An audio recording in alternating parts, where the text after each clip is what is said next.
दोस्तों आज की इस वीडियो में हम बात करेंगे प्लानोफिक्स के बारे में। प्लानोफिक्स क्या है, प्लानोफिक्स को हम किन किन फसलों पर प्रयोग कर सकते हैं, क्या प्लानोफिक्स से फूल ड्रॉपिंग को रोका जा सकता है, ये एक प्लांट ग्रोथ रेगुलेटर होता है और इसे हम किन किन फसलों के ऊपर प्रयोग कर सकते हैं, चाहे या सब्जी वर्गीय फसल हो या कोई फल फूल वाली फसल हो।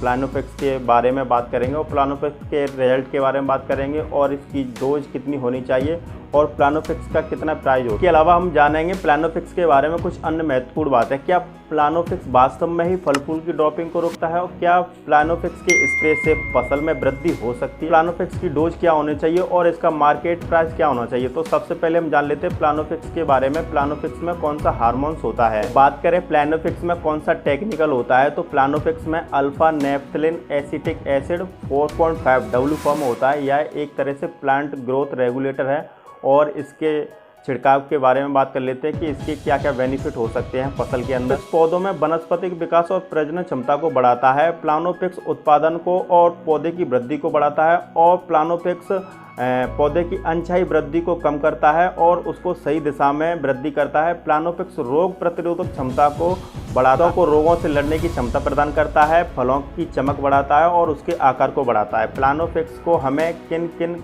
खादों के साथ, इसको आप tonic, fungicide, humic acid, fulvic acid, amino acid या किसी कीटनाशक के साथ भी मिक्स कर सकते हैं।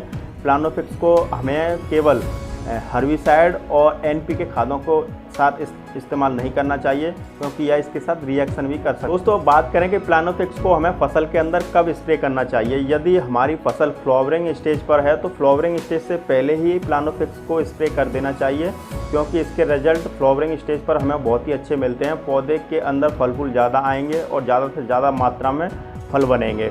प्लानोफिक्स को आप किसी भी फसल के अंदर 2 बार इस्तेमाल कर सकते हैं, इससे ज़्यादा हमें फसल के अंदर इसका इस्तेमाल नहीं करना चाहिए। बात करें प्लानोफिक्स को आप किन किन फसलों के अंदर इस्तेमाल कर सकते हैं, तो इसे आप कपास, अनानास, आम, संतरा, मौसमी, कीनू और टमाटर, बैंगन, मिर्च, इसके अलावा आप गन्ना, चना, अरहर, मूंग आदि सभी प्रकार की फसलों के अंदर आप प्लानोफिक्स का इस्तेमाल कर सकते हैं। तो दोस्तों मान के चलिए यदि आप अंगूर की फसल पर प्लानोफिक्स का इस्तेमाल करते हैं तो यह फसल के अंदर किस प्रकार से कार्य करेगा। यह सबसे पहले उसकी क्वालिटी को बढ़ाएगा और जो फल फूल हैं उसे ड्रॉपिंग को कम करेगा और जो फल के आकार हैं उसमें वृद्धि करेगा और जो पौधे की रोग प्रतिरोधक क्षमता है उसको बढ़ाएगा, साथ ही फलों का आकार बढ़ाएगा और जो फल की अनचाही वृद्धि है उसको कंट्रोल करेगा। फसल के बारे में बात करें तो प्लानोफिक्स को हमें कितना इस्तेमाल करना चाहिए, तो आप प्लानोफिक्स को 50 ml पर 200 से 150 लीटर पानी में इस्तेमाल कर सकते हैं। इससे ज़्यादा हमें फसल के अंदर इस्तेमाल नहीं करना। बात करें इसके मार्केट प्राइस की, प्लानोफिक्स हमें मार्केट के अंदर कितने रुपए में मिल जाएगा, तो प्लानोफिक्स का जो बॉटल आता है वो 100 ml का आता है और यह आपको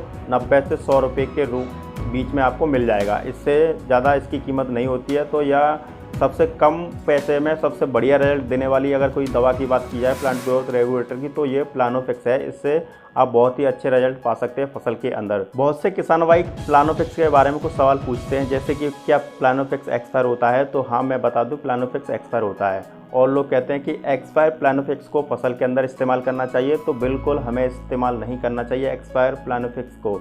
और लोग और पूछते हैं क्या ये वास्तव में ही फूल ड्रॉपिंग को रोकता है, तो मैं आपको क्लियर कर दूं कि प्लानोफिक्स 80 से 90% फूल ड्रॉपिंग को रोकता है। और प्लानोफिक्स को लोग पूछते हैं क्या इसे कपास की फसल में इस्तेमाल करना चाहिए, तो हाँ बिल्कुल आप कपास की फसल पर इसका इस्तेमाल कर सकते हैं। इस प्रकार आप सभी प्रकार की जो फूल वाली फसल हैं उस पर भी प्लानोफिक्स का इस्तेमाल कर सकते हैं और इसके रिजल्ट काफ़ी अच्छे हैं। तो दोस्तों आज का व्लॉग आपको कैसा लगा कमेंट करके हमें ज़रूर बताइए। यदि आपका कोई भी प्रश्न हो तो हमें कमेंट करके पूछ सकते हैं। तो वीडियो आपको कैसा लगा कमेंट करके ज़रूर बताइए। वीडियो देखने के लिए धन्यवाद। जय जवान जय किसान।